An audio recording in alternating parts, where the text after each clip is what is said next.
Toni Braxton has won 7 Grammy Awards and sold over 70 million albums.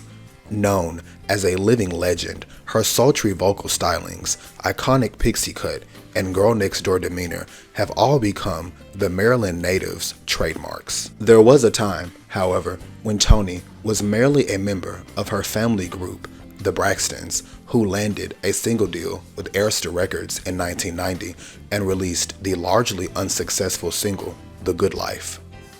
When two prosperous music producers turned label execs by the name of Kenneth Edmonds and Antonio Reed were forming their label's roster, they looked to the eldest Braxton sister as their potential leading lady. So, in short, it all began with a little album entitled Toni Braxton. A hipper Anita Baker, a mellower Whitney Houston. I'm flattered. Look at their success. Whitney Houston and Anita Baker are two of my favorite singers. Whatever happened to the Braxtons?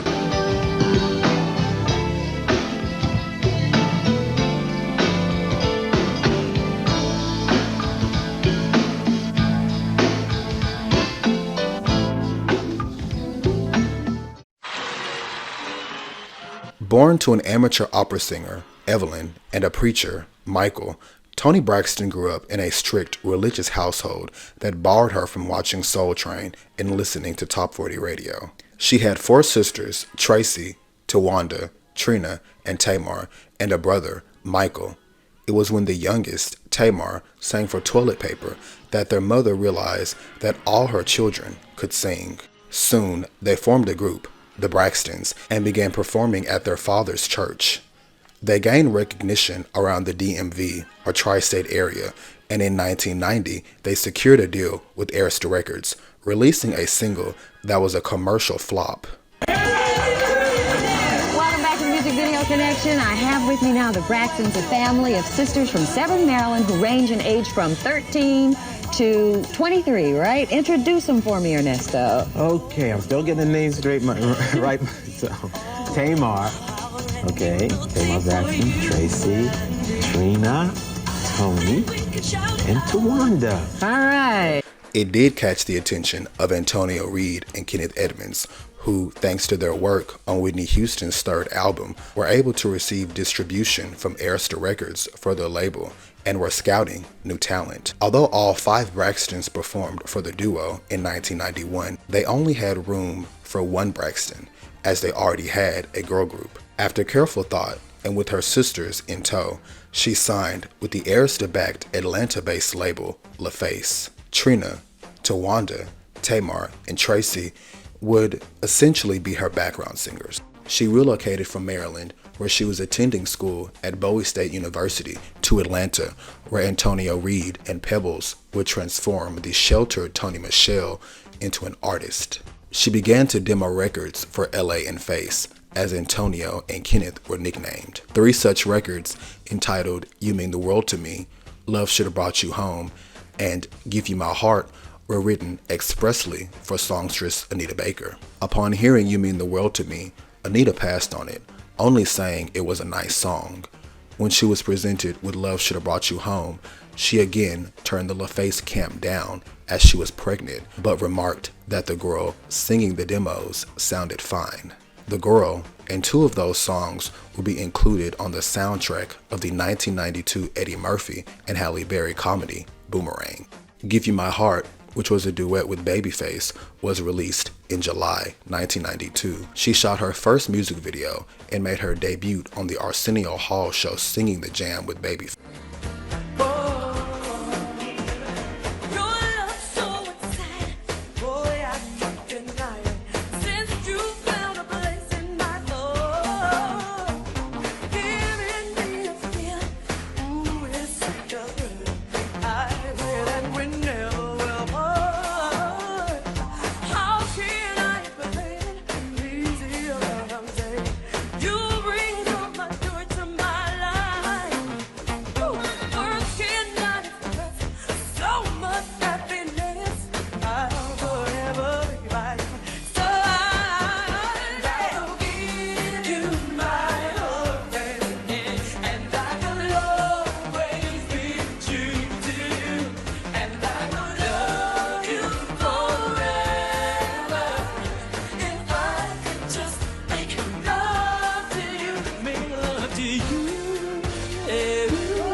She also appeared on Video Soul.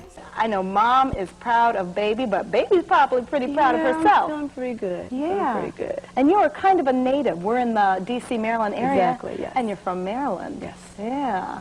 And it's been probably a long time since this person influenced you, but I want to know if this is what I heard was correct. That a big influence. And your thinking about music was Jimmy J.J. Walker. Oh, yes. I love me some J.J. You better not talk about no J.J. Well, I'll stop right now, like then. a man to me. Oh, woo! Because the boy's so skinny. He couldn't hula hoop through a Cheerio, but I ain't one of the guys, so you ain't heard that from me. No, she's silly too. Okay. Yeah, I love Tell me J.J. that story. But how did that influence you to want to sing? Well, when I was younger, you know, there were no female young actresses, and there was Janet, a Penny on Good Times, and she had a crush on JJ, so I had a crush on JJ. Oh, okay. So that's how it happened. So she and Michael, one day in a particular episode, they sung, "You don't have to be a star, baby, to be in my show." I saw that. Yeah, she was singing. She and Michael, she kept looking over at JJ, and I was like, oh, I'm going to learn that song so I can sing it to JJ. Well, have you met Jimmy Walker? Yeah. No. Hey, there's always tomorrow. This is true, but my tastes in music have changed just a little bit. Oh, really? Just a little, just a Oh, little. well, we'll talk about that a little bit later. But let's talk about, you come from a very talented family. Your dad was a minister, and you actually had a singing group with your sisters, because I remember meeting you a couple of years ago. That's right, exactly. Yeah. Yes, we were called the Braxtons. We had a single on Arista Records in 1989. And it was called? The Good Life. Thank And you. I remember it. The Yeah, Good Life. it was a That's nice song. Thanks. It was produced by Ernesto Phillips from Starpoint. And through that, that's how Ella and Face became aware of me. So it was But definitely. whatever happened to the Braxtons? Because the first time I heard that, I said, I didn't know who the group was. Then I heard the name, and I said, oh, that's somebody we're going to hear from again. But you didn't. My sisters are a lot younger than I, but not a lot. Okay, between me and my next sister is 5 years. There's a brother in between. Okay. And they were still in high school and things like that. And when I got the offer from LA and Face, they were like, "Oh, girl, do your thing. You know, we're still in high school." Oh, that's nice. Yeah. But they're still singing, and they'll be coming out soon. Oh, really? Yeah. Okay. And it's not bad to have a big sister who's firmly entrenched in the business, because by the time the album comes out, and you have not yet released it, it doesn't come out till what? The beginning of '93. Wow. And already you're established. People know who Toni Braxton is. That makes me feel good. Yeah. Feel good about How did you hook up with LA and Babyface? Because they made it happen. Well, I did a showcase for them in '91, and that's how it happened. And they were like, And that was "Ooh." it. They saw you and they said... Just like that. Just like that. I know. Now, you Just did a like that. showcase by yourself. It was It was all my sisters. with your I'm sorry, I should have sisters. said that. Okay. It was all of us. And they weren't interested in everybody? Well, no, they loved us all, but they, at a particular time, they were looking for a female artist. Okay. And that's how it happened. Give You My Heart debuted on the Hot 100 for the week ending July 25th at number 76, her first entry on the pop charts. By September, it had become a top 40 hit. On the 28th, LaFace released her solo debut single, entitled Love Should Have Brought You Home. By October, it debuted on the R&B charts, jumping 13 positions in its second week. The following month, it was a top 10 R&B hit and debuted on the pop charts at number 87. November also marked the beginning of the recording of her first album in Atlanta. By the new year, Love Should Have Brought You Home was Toni Braxton's second top 40 hit. The song was also a moderate success in Iceland, the UK, and Scotland. 6 months would lapse before LaFace issued another single from Toni. By March, she was nearly finished with the album, per an interview on Video Soul. We have been joined now by a lovely lady. She's had a big hit record last year. As a matter of fact, so big she's up for a Soul Train Award tomorrow night. Best Female Performance R&B. Welcome to Video Soul's Fright Night, Toni Braxton. Hey, Toni. Hi, Donnie. How you doing? I'm fine. Good. It's so good to see you. You too. Things going well for you? Yes, yes. I feel really I blessed. know they are. Now, everyone keeps asking you, when is your album? May. It's coming out in May. For sure. For sure. For sure. I don't Yeah. know the exact date. Okay. but Is it for sure. done? Almost. A few songs away, like 2 or 3 songs, literally. Yeah. Yeah. How many songs are going to be on the album? Or do you know? About at this 12. point? 12 Oh, really? to 13, yeah. Now, in order to get to that 12 or 13, do you do like 16, 17, Yeah. or do you do 12 or 13? You do it like 16, 17. Oh, really? Yeah, yeah. Do you have one that you like that won't make the cut? Not yet. No? Not yet. I'm sure you would like for them all to be on there, right? Definitely, definitely. What is it like working with LaFace? It's great. It's scary, you know, because of the roster of people they've worked with, like Whitney Houston, and I could go on and on. But, Yeah, right. you know, they believe in me, and, you know, I'll try not to let them down. Well, you haven't so far. I know you got to wish, though, sometimes that the first hit, Love Should Have Brought You Home Last Night, was on your album instead of on a soundtrack. We're going to put it on the album, but yeah, I wish it was on the album. I mean, it would have been great to have, because it was Yeah. such a major hit, to have it as your lead single would have been nice. Exactly. It's kind of like now you got to come out and make something that exactly starting better over. than that. I thought that was such a great song. But Oh, it was. yeah. Do you do any writing yourself? I'll have 2 songs. Well, so far I have 2 songs on the album that I wrote and co-produced. Oh, So really? I'm really excited about that. Yeah. So you wrote them and co-produced them with LaFace? Well, or someone else? Ernesto Phillips produced them and I co-produced them. Oh, He's from really? Star Ernesto Point. from Yeah. Oh, that's my boy from Star Point. Yeah. Well, Yeah. Ernesto's been kicking it for Yes, a while. yes. a Yeah, long that's time. great. Now, wait a minute. Ernesto, now you were with the group, the Braxtons, My which was a sisters, Right, your exactly. sisters. Yeah. And Ernesto produced something on you guys then, right? Exactly. It was a Okay. big hit. It went Right. zinc and copper. I told you about that. We're really Zinc and excited about copper. that. No, it was a flop. No, but it got But it was a LA good Face song. attention. Yeah. Yeah, it was a real it good wasn't song. a good song. It was a okay song. Oh, I thought it was a good song. Yeah, but it, you know, it allowed LA Face to see the potential. Yeah. So that was good. So, yeah, well, it served its purpose then. Yeah. Got you to the attention of the Yeah. big, not to say that Ernesto ain't big, but LaFace kind of hot. On June 11th, another single, entitled Another Sad Love Song, was released. Billboard magazine positively reviewed the song, saying Braxton cleanly proves herself as a future diva on this slow and rhythmic urban ballad from her much-touted debut album. The cool thing about Toni is that she's clearly not afraid to get vocally raw and raspy, even when the instrumentation is as smooth as it is here. That kind of edge places this already delicious jam head and shoulders above the ever-crowded competitive ranks. The story will begin at her urban radio base, but pop radio will likely join in within moments. The single debuted at number 88 on the Hot 100 for the week ending July 3rd. It jumped 25 positions the following week. Her eponymously titled debut album was released that month as well. The LA Times wrote that her sound, like an unlikely hybrid of Phyllis Hyman, Anita Baker, and Tracy Chapman, Braxton's sultry, earthy delivery make her a standout in today's R&B arena.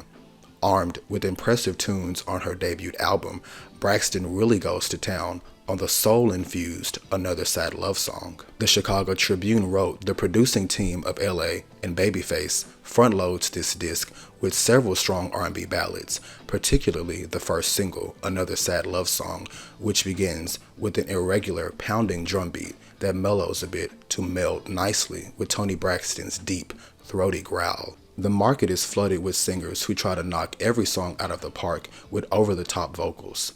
Braxton wisely lets the mood of a tune dictate her approach, allowing her to supply an emotional depth that perhaps even the songwriters didn't know was there. On Another Sad Love Song, the ache in her voice is all too real, and on Breathe Again, the way her voice throbs when she sings I Can't Stop Thinking About conveys a sense of despair and longing that is rare. Unfortunately, the disc loses steam around the midpoint. Braxton co-writes the last song, and to her credit, she moves away from the eternally broken-hearted Doormat for Love role she's been cast in by many of the other tracks. People magazine wrote, when Braxton slides into her lower register, she echoes Anita Baker, and when she skips around the higher notes, there's also a hint of Whitney Houston. The influences are there, but Toni Braxton is most definitely her own woman. On this sophisticated, stylish, and soulful album, she states her case. In a more critical 2-star review, the Rolling Stone said, the daughter of a fundamentalist minister, Toni Braxton knows a thing or two about testifying. So, when Pop Soul Smoothies LA and Babyface went looking for a funky diva to groom as the First Lady of LaFace, their Atlanta-based production house and boutique label, they found in 25-year-old Braxton a homegirl with a hook, a preternatural contralto that crackled with Tina Turner's fiery spirit and pulsed with Anita Baker's aching vulnerability, yet was capable of soaring to Whitney Houston's heights. Braxton had her coming out with Love Should Have Brought You Home, a modest hit from last year's Boomerang soundtrack. A slow groove saga of betrayal and infidelity, the song revealed Braxton's vocal promise and established her image as a feisty survivor in the face of heartbreak. Its popularity, however, did not prefigure the explosive success of Toni Braxton's debut album. Credit that to the album's skyrocketing first single, Another Sad Love Song, with its dynamic vocal, gargantuan hook, and song within a song lyric. Surely ranks with The End of the Road, I'm Your Baby Tonight, and Every Little Step as one of LaFace's greatest triumphs. Another Sad Love Song reinforces Braxton's lovelorn persona, as do several mid-tempo ballads that L.A., Babyface, and Daryl Simmons have front-loaded into Toni Braxton. Indeed, by the time you've gotten through the album's best material, Breathe Again, the second single, 7 Whole Days, and Love Should Have Brought You Home, Braxton's love hangover has reached ludicrously epic proportions. Certainly, Braxton has got chops and spunk. Eyeing Down with OPP, She Snaps on Love Affair, and yes, there are a handful of songs in which she gets to do the do, but there's not a poet in the house among LaFace's family of writer-producers. No Smokey Robinson, no Linda Creed, and for all its polish, too much of the music on Toni Braxton mistakes melodrama for passion and set pieces for soul. Entertainment Weekly also gave a more critical review, giving the album a C and stating, Love Should Have Brought You Home is a bit too much of an Anita Baker Real Love clone, and the rest of this slick L.A. Reid and Babyface production is just as generic. Yes, Toni Braxton can sing, but there's nothing in her songs or delivery to set her apart from any number of wine cooler R&B divas, despite there not being an Anita Baker song named Real Love. And what is a wine cooler R&B diva? We've been talking so much about our new Bartles and James light wine coolers, I'm beginning to lose my voice. Toni Braxton debuted on the Hot 200 at number 36 for the week ending July 31st. The following month, Arista released her third single, entitled Breathe Again.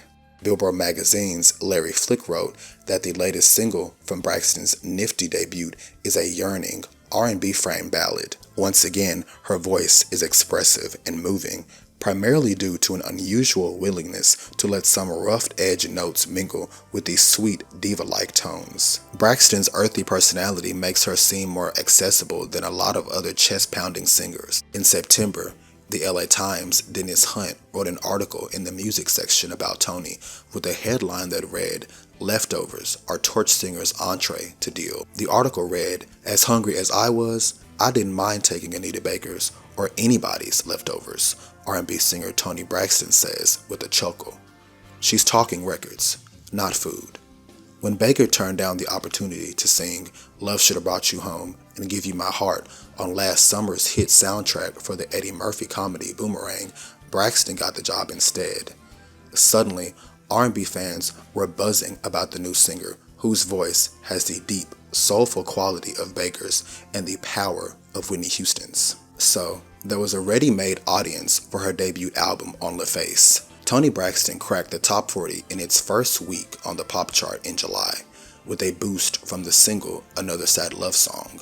In R&B circles, Braxton, whose specialty is melancholy, torchy ballads, is easily the biggest talent to emerge in the past year. Singing those Baker leftovers picked up a career that had been stuck in low gear. I was trying to stay positive, but I wasn't sure what was going to happen, if I would ever make it, says the 25-year-old singer. When Braxton did get her break, it was for a solo album.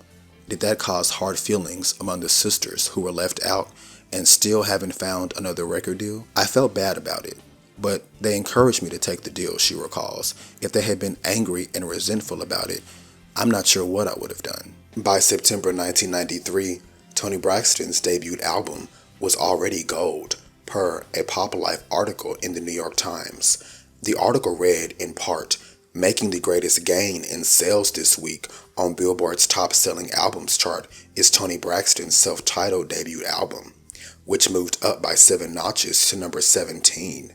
Supervised by L.A. Reid and Babyface, two of the top urban pop songwriters and producers, the record has already gone gold, and that matters a lot to Miss Braxton. She said, I want to be successful at whatever I do, and a gold or platinum album is one sign of success. I could say that as long as people hear my music, I'll be happy, but it's more than that. I want them to hear my music, but I want to be rewarded for my good work. Not that gold and platinum are entirely new to Miss Braxton, who had recordings on the hugely popular soundtrack for the movie Boomerang. But given some of her teenage experience, this success may come as a surprise to some.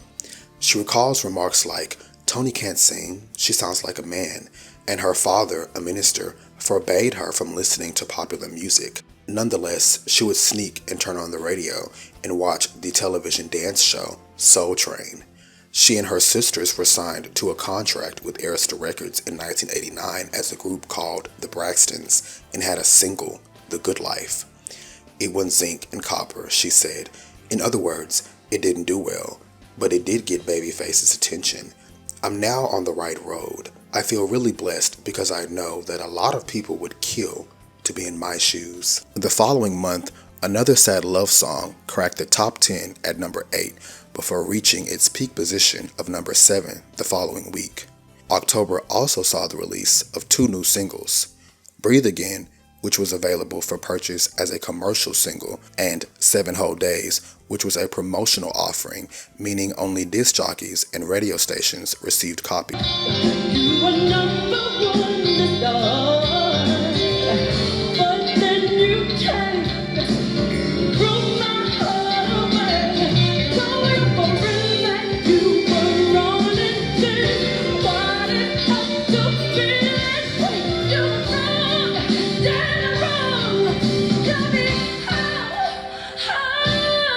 can we hold this on? And I work for you.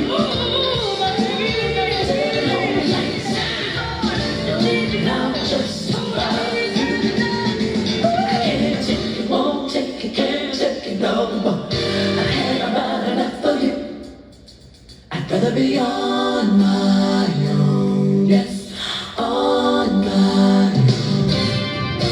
7 whole days.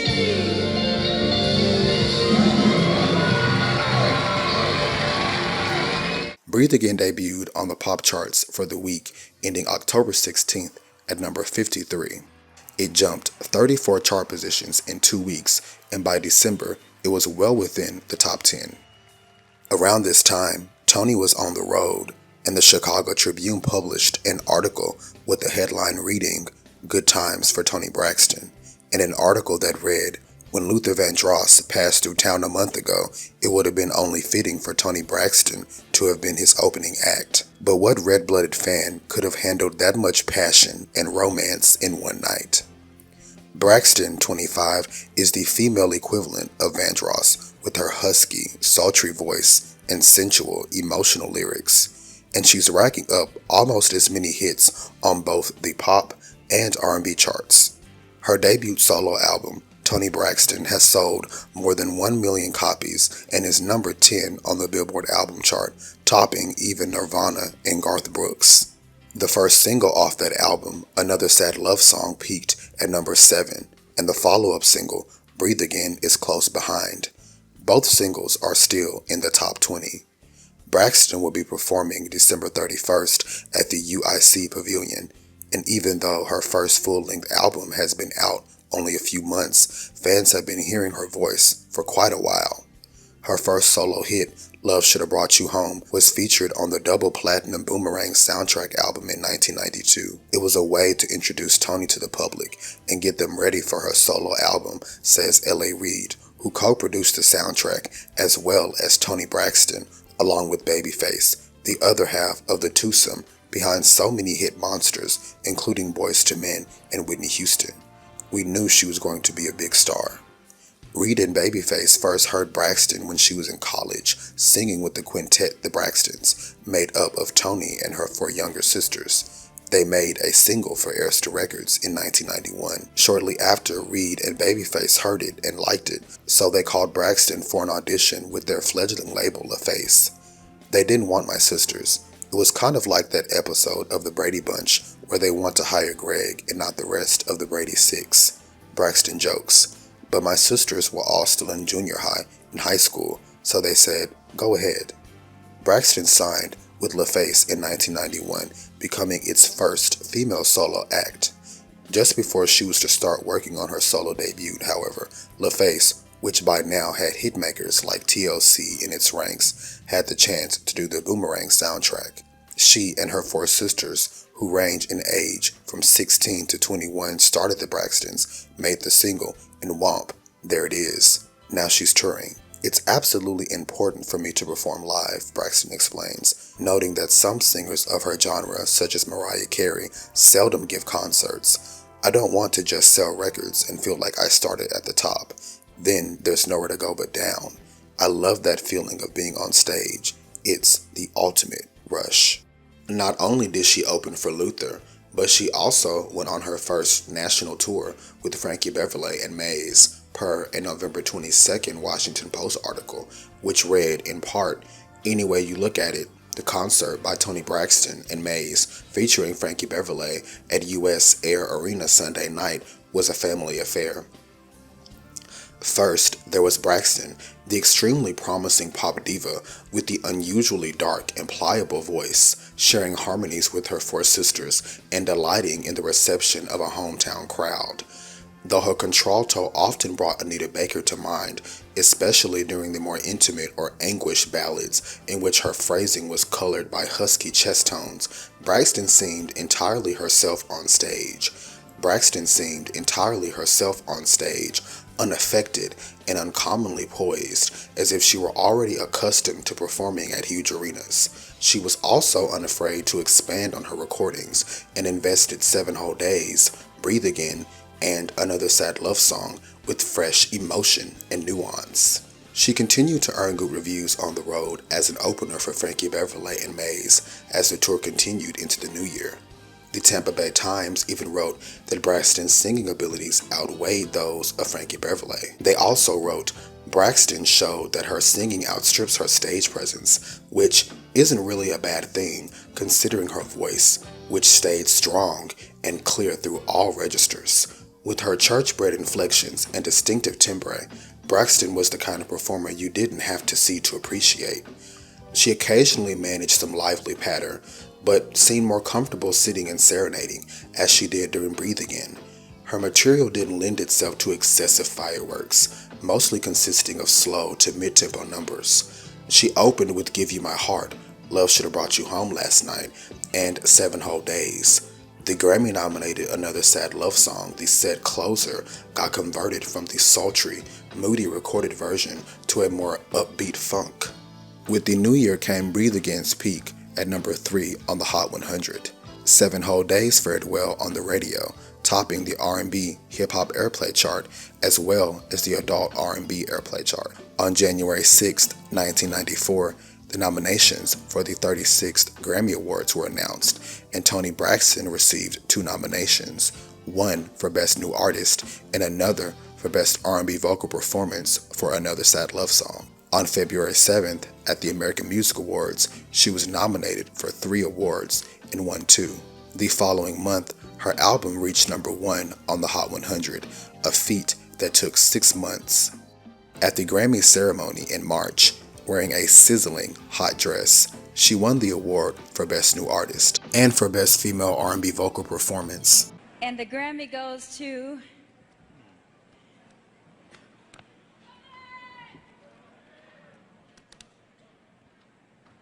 Toni Braxton.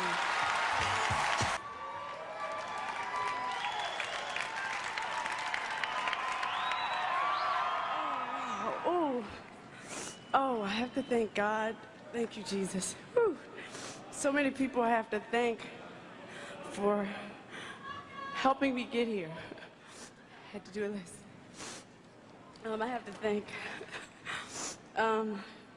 once again, God, my parents who are here with me today to support me, my sisters, my brother Michael, his family, Ashley and Kim.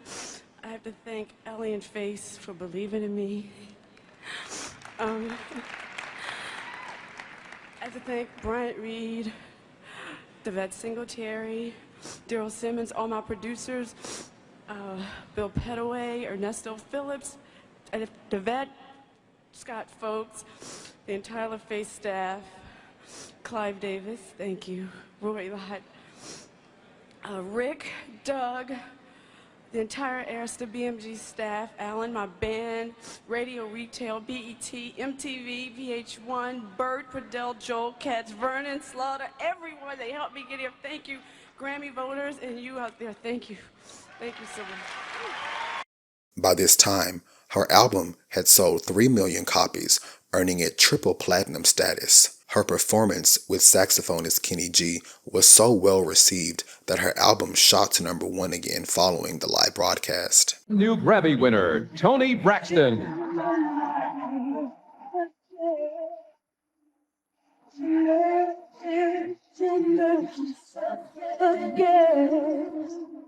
If I never hear I love you now and then, will I never make love, leave, don't you say, if it should ever end, baby, you would promise you that I'll never leave.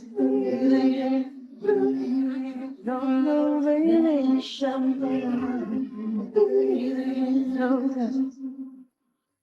that shall never breathe. No, that shall never breathe again.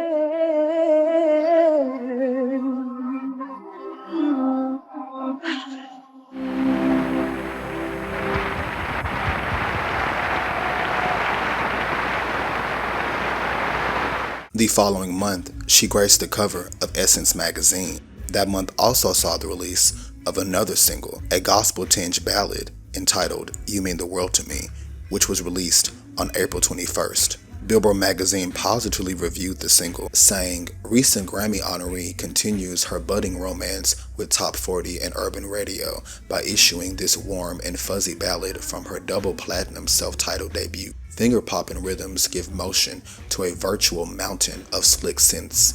Of course, her increasingly familiar vocal style is a total joy. Watch this one soar up the charts within mere moments." Before the single was available for purchase, the song received heavy airplay. It debuted on the pop charts at number 86. It jumped 49 positions in just 2 weeks. On May 28th, it peaked at number 7, garnering the songstress another top 10 hit. That month, she also graced the cover of Ebony magazine. The article read that if Toni Braxton were to place a singles ad, it would read something like this: "Single black female looking for a young, single black man. Will consider inquiries from witty conversationalists with charitable personalities. Must be capable of loving me like you love your mother. But wimpy, henpecked mama's boys need not apply." There are probably few men who would not flock to respond to the attractive 26-year-old singer who has enraptured scores of fans with her sensuously sad love songs. Yet, in this age of tabloid TV and scandal-producing headlines, Toni's rapid rise to stardom has exposed her to a rumor that, despite her insistence that "I love men, fine black men," simply refuses to die. America's inquiring minds want to know, is Toni Braxton really gay? The scuttlebutt circulating through the grapevine is that when Toni appeared on the Arsenio Hall show, she somehow implied she preferred women over men. The rumor, she says, is absolutely false. Toni's Cinderella fantasy, born of raw talent and shaped by dogged determination, became a reality after her self-titled album mushroomed into a 3 million plus chart topper, and it has successfully set the novice songstress on a hit-making highway frequented only by the music world's most accomplished superstars. "I always knew I wanted to be a singer, and I always knew it was going to happen," she says of her phenomenal success. "I just never knew when, and I never expected it to happen as it has. The extraordinary way it has happened would leave any Cinderella's head spinning. The album has left Toni's new legion of fans breathless and the music industry in awe. It's hard to believe it's really happening to me," she says. "I just really feel blessed." Toni credits her mother, an amateur opera singer who taught her and her sisters how to sing. We used to sing everything in operatic style when I was younger, she says, and I hated opera because I wanted to sing Don't Rock the Boat Baby, Don't Tip the Boat Over. A self-taught pianist, she also credits her mother's voice lessons with helping her develop a good listening ear at an early age. LaFace Records has since signed Toni's sisters, Tracy, Tawanda, Trina, and Tamar, to their own record contract. Next up is her second album. The following month, she performed You Mean the World to Me at the MTV Movie Awards. LaFace issued yet another single, a double A-side, I Belong to You, How Many Ways. That year, she was granted a sit-down interview with Ed Gordon of BET. I caught up with the singer in Los Angeles and wondered if it was strange to see where she's ended up, considering her background. It's not really strange because this is something I've dreamt of doing all my life. It took me 10 years to get here overnight. And I've always wanted this, so it's always been a very important part of the puzzle of my life. And I'm so fortunate, feel so blessed to be here. I've had a tremendous year. Truly been blessed. Your story, anybody who's read it, really reads like a PR person's dream. I mean, you know, what you went through as a child in terms of what you finally became is just totally opposite. The family was very religious, that you didn't watch television, secular music was a definite no-no, your dad was a minister, and that you had to sneak, as many kids did, particularly growing up in very religious homes, secular music and television, etc., etc. Did you feel at all at that point sheltered? Not then, because I didn't know. It's all I knew. I was 7 years old when we got into that religion, apostolic, tomato, I'm not sure. I could watch television. I just couldn't watch things like Soul Train, anything that played secular music. I couldn't participate in. And I didn't feel any different because I was 7 years old, we got into that religion, and we didn't leave 12. So during my developmental years, I just thought that was just the way of life for me. When you look at how things have changed for you, do you think that that has helped you now? Yes. In terms of the person you are now? I think so.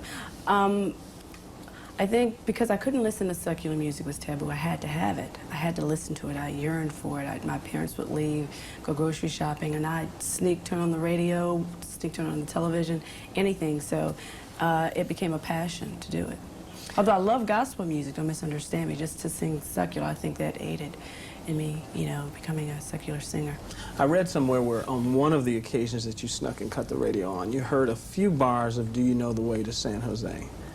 And you just sang it over and over?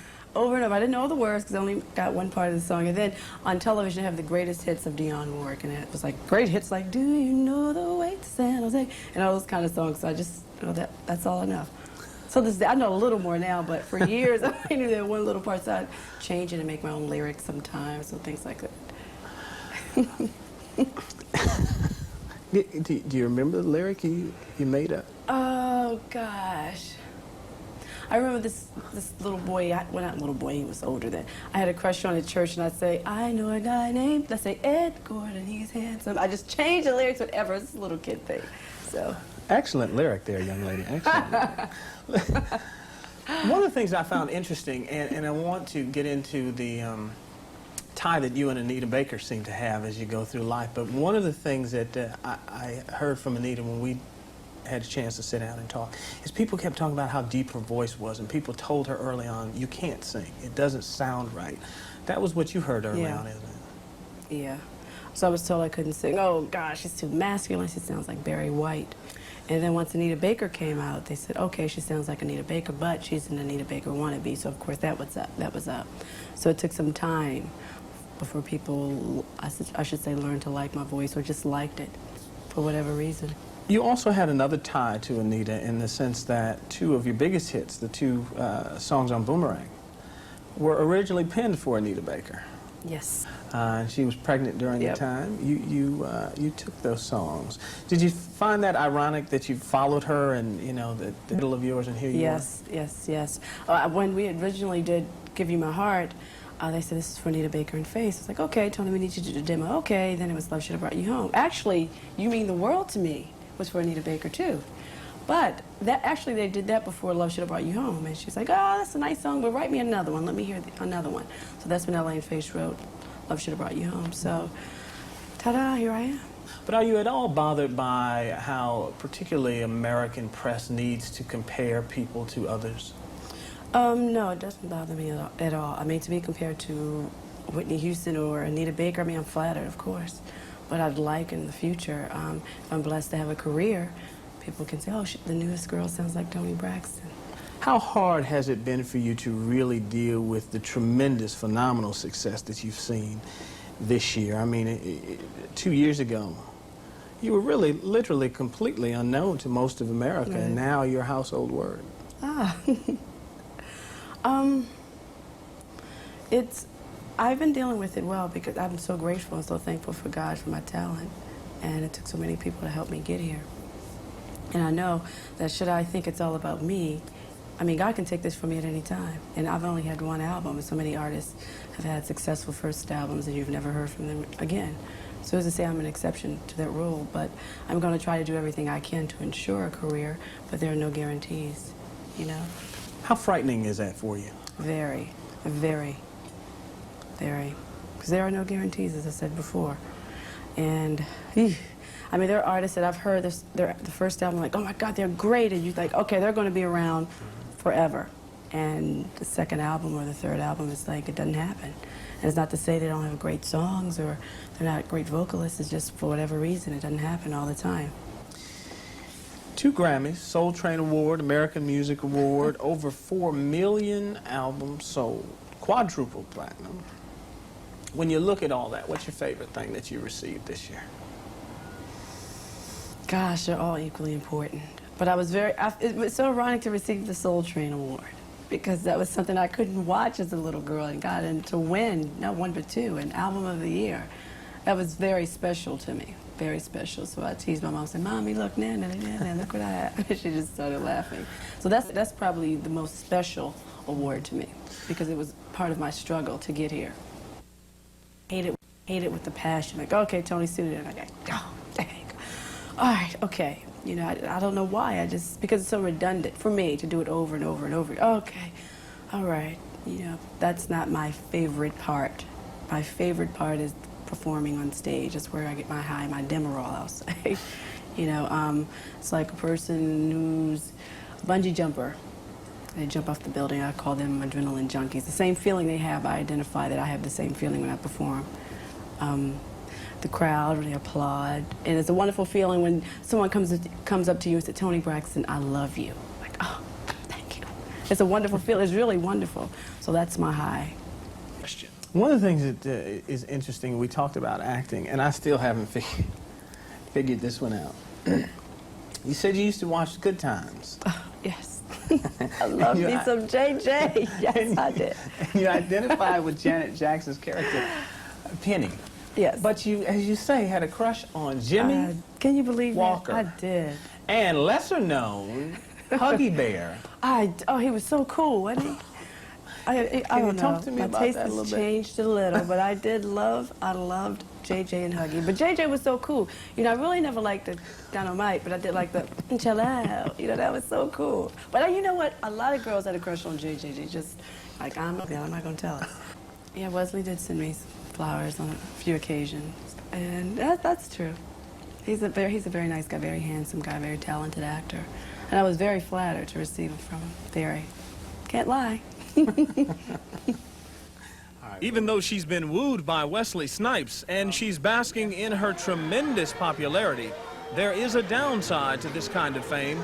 I asked what was the hardest thing for her to deal with. That it's called music business, not music arts. And the part that I enjoy most is the performing part, and you don't really get to do that as much. And it's a business, it's operated like a business, it's run like a business. I wasn't expecting that, you know. I read the books, all you need to know about the music business or whatever, and I think I'm educating myself, but no 2 contracts are the same and no 2 careers are run the same. So you have to educate yourself about your contracts, have to get a great manager, have a whole team behind you. It's not just about that microphone, the stage, and the audience, although that's a very important piece of the puzzle. There are other parts of the puzzle that are equally important as well to have a career. and I didn't know that. Another difficult aspect of fame is the public innuendo. It was said that Braxton hinted she was gay during an appearance on the Arsenio Hall show.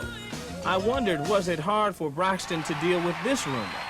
It really wasn't too hard. It wasn't hard, I mean, to be honest. And I said, no, I'm not. You know, I didn't get into the details of saying, oh, no, how could you say such a terrible, awful thing about me? Because I know what I am, but I'm not going to sit there and say what's wrong for another person to do, because one of the 10 Commandments is, thou shalt not lie, thou shalt not commit fornication, thou shalt not commit adultery. So at the end, they have to meet with their maker. And God to say, well, you know, well done or whatever. But, you know, I was disappointed, but I didn't dwell on it too much because for me, it wasn't true.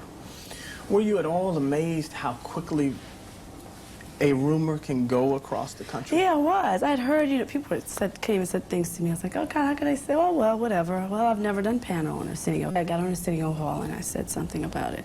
But I've performed on Arsenio Hall twice, but I've never done panel. So there you go right there. Panel meaning getting to the couch, having an opportunity to talk with him. I've never talked to him, so.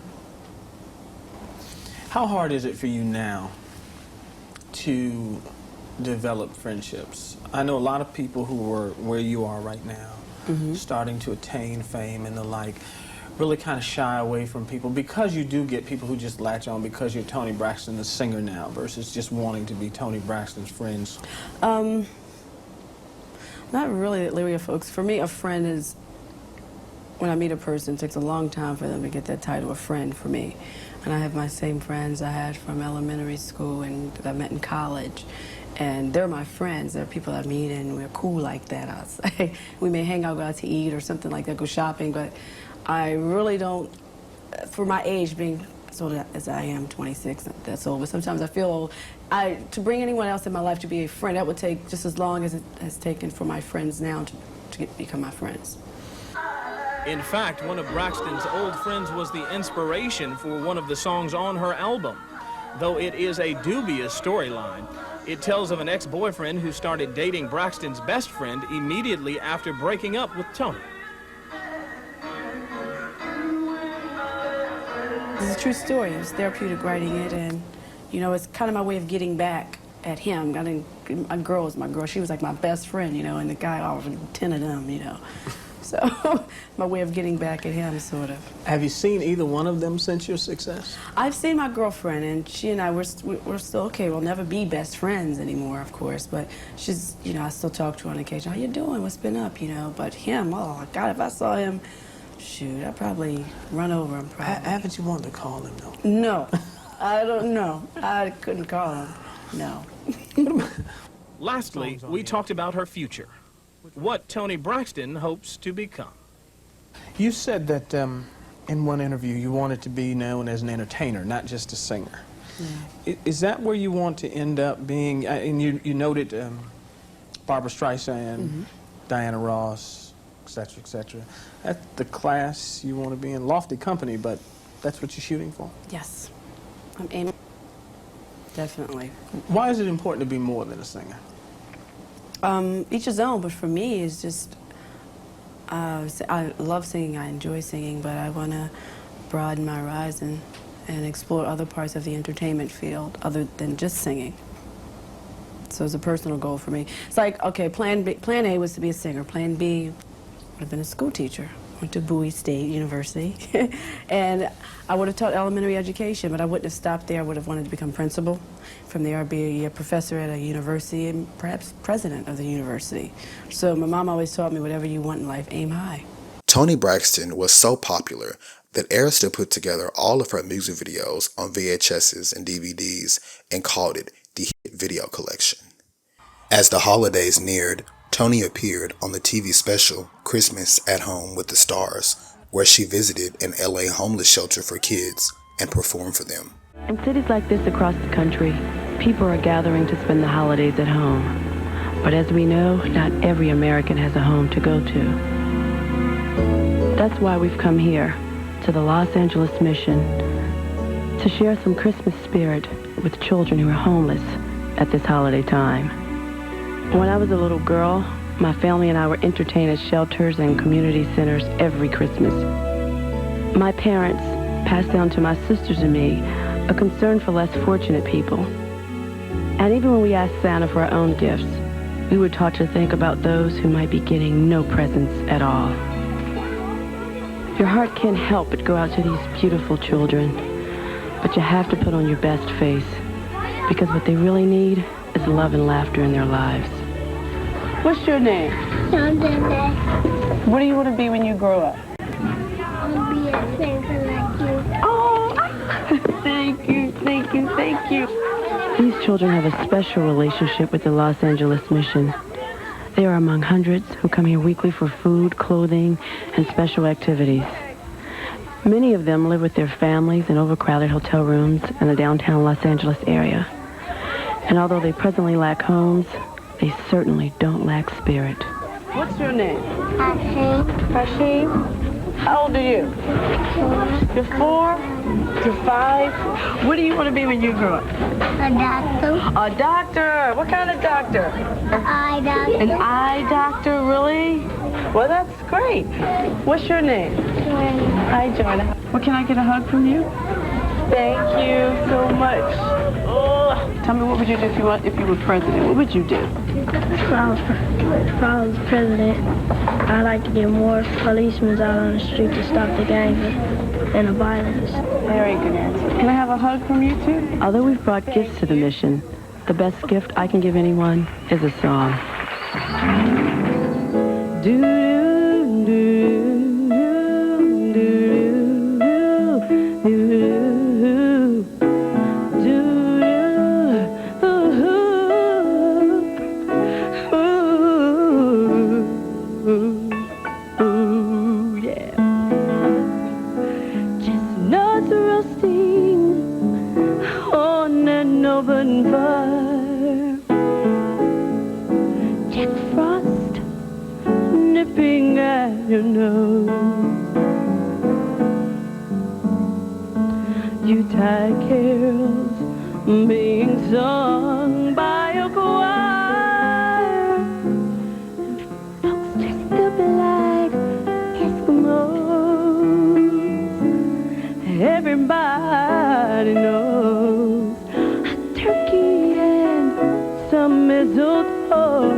Christmas, kids. I know next year is going to be a whole lot better. In January of 1995, with 3 top 10 pop hits, a Grammy, 2 American Music Awards, and a secure spot as LaFace Records' leading lady, Toni Michelle Braxton, began laying vocals for her next album, one in which she would lay bare all her secrets, those of the supreme wine cooler diva.